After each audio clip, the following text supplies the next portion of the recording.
Next on our list is Raubex. Now that's interesting, was really a very small player.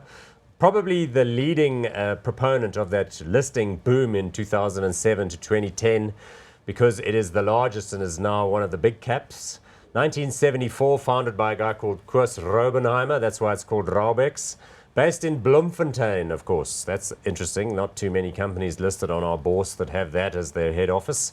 Infrastructure development, big player in roads. It's operating across the region, also owns a stake in Tosas, which is the company that makes the bitumen that gets used on the roads. Market capitalization, 3.3 billion rand. Price to earnings ratio, 8.57. Dividend yield, 3.96.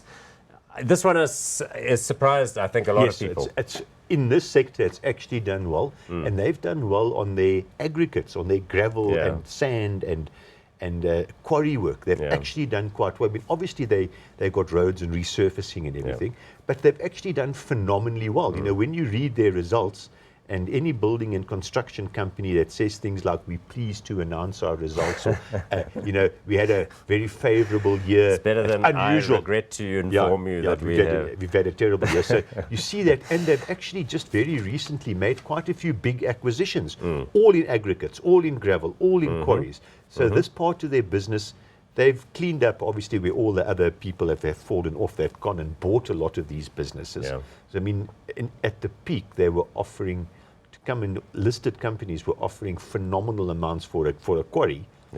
But they've now gone and bought them on the cheap. And this area is actually doing quite well. So if there was anyone I would say I could possibly give a hot one, would be this. I don't think I'm going to. But this is actually probably the best immediate prospects. And they've been very consistent with the earnings. Now, as far as management's concerned, I know that the founder, Koos Raubenheimer's son, Louis Raubenheimer, who's 45, is in the business and one of the executive directors.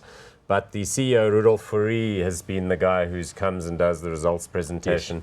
I think there was someone else involved whose name I've forgotten, who was the guy who headed up the original listing, more of a corporate finance guy.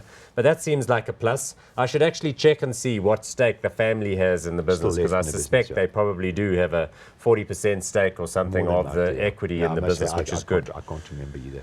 Okay, so you're saying overall there's the share chart, doesn't look as bad, comes onto the market in the sort of April of 2007. You can't see that there, but kind of drifts around, has a bit of a bad time in 2010. But since they're not doing too badly, a little bit of a slide at the end. But they've all had a slide in the last year. They've all come down quite seriously in the last year. Yeah. Okay, hot or not? Unfortunately, I can't go hot. Not yet. Not yet. Not hot. Good.